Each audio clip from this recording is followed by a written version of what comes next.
Buenos días, soy Carla Segier, licenciada en Psicología.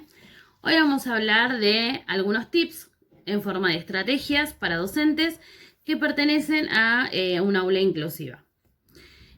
Podemos encontrar diagnósticos como TEA, donde los niños pueden llegar a tener un retraso mental profundo o también problemas vinculares, tanto con sus compañeros como con el docente, y también trastornos del lenguaje. Podemos encontrar todas estas características en un mismo niño o no. Lo que el docente debe hacer al comenzar el aula, como se hace con todos los niños, es un breve diagnóstico de aprendizaje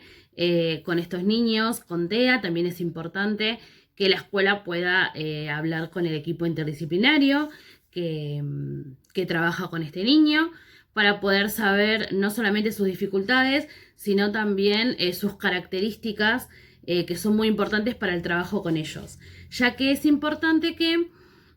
uno como docente pueda saber cuáles son los intereses de estos niños, porque su foco atencional siempre tiene que ver con un parámetro y un patrón de conducta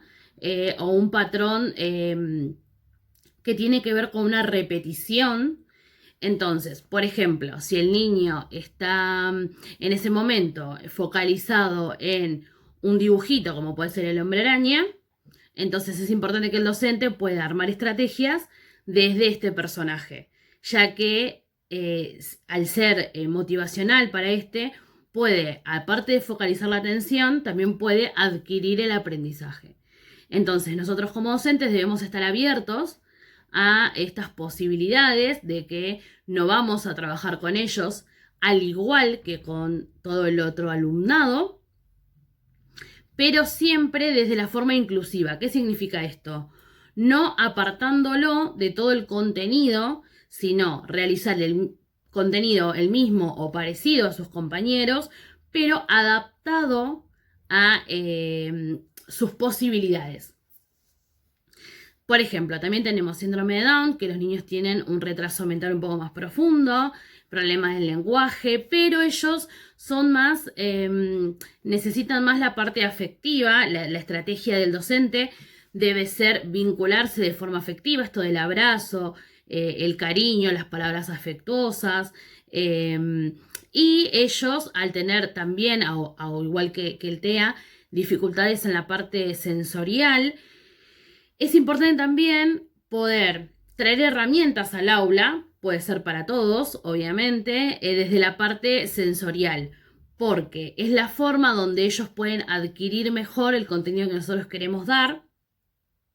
La diferencia, por ejemplo, que podemos encontrar en el aula entre TEA y síndrome de Down, es que los niños con síndrome de Down no tienen esta parte del patrón de conducta y no son tan repetitivos, por lo tanto podemos darle varios estímulos a la vez que ellos pueden incorporar fácilmente. Muchas veces el retraso en la parte cognitiva es bastante importante a comparación de sus pares, por lo tanto nosotros debemos no dejar de lado sus capacidades, siempre poder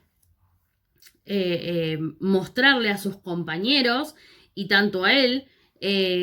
cuáles son las fortalezas que tiene. Y por ejemplo, el niño está en primaria y tiene facilidad, por ejemplo, para trabajar con los colores. Obviamente, cuando la docente necesite trabajar con los colores, es necesario que lo pueda llamar a él y que todos sus compañeros puedan ver de que no solamente se le cambia el contenido, sino que también es bueno para un montón de cosas. Esto tiene que ver con que nosotros, desde nuestro lado pedagógico, podamos incluir también a este alumno dentro de sus compañeros. Por ejemplo, después también tenemos algunos tips para trabajar sobre la hiperactividad. La hiperactividad, el niño lo que hace es, mayormente no hay un trastorno de base de deterioro cognitivo, mayormente en la parte pedagógica están acordes a sus compañeros, pero el problema es que obviamente el ámbito del aula tiene que ver con estar sentados y tener una rutina bastante tranquila en la parte conductual, y obviamente ellos no pueden porque necesitan descargar la energía que tienen desde lo corporal. Entonces muchas veces vemos que son niños violentos y realmente no tiene que ver con la violencia, sino que es su forma de descarga. Por lo tanto, necesitamos nosotros como docentes contener dentro del aula a estos niños.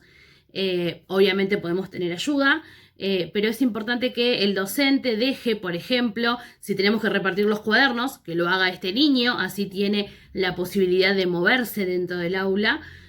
sin que sea retado. Si hay que llevar el registro a la dirección, que lo puede hacer, por ejemplo, este niño, para que él pueda descargar de forma autónoma y que no sea en contra o de sus compañeros o de la docente. En el oposicionismo desafiante lo que tiene es que le dificulta mucho acatar límites, por lo tanto los límites deben ser siempre desde un lenguaje positivo, ya que si lo hacemos de un lenguaje negativo, estos niños son fácil de brotar y ahí sí es más complicado poder contenerlo en el aula. En otros trastornos también podemos encontrar un trastorno físico. En esto es, por ejemplo, cuando hay un problema motor de poder escribir, mayormente se usa un apoyo de otro adulto, que puede ser un acompañante o una integración, para que lo pueda ayudar a escribir, pero también hay que tener en cuenta que el docente puede brindarle otras estrategias a este alumno y tenerlo en cuenta en otras cosas que sí pueda hacer. Por ejemplo, si se le dificulta agarrar el lápiz, pero no se le dificulta agarrar el pincel porque es de brocha más gruesa, bueno, que él pueda hacer o ella pueda hacer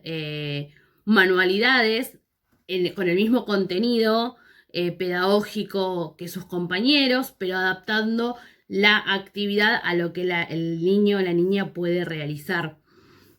Lo que nosotros tenemos que tener en cuenta en todas las patologías y en todas las realidades que podemos encontrar en una aula inclusiva es esto de no solamente le adapto la parte pedagógica, que es súper importante,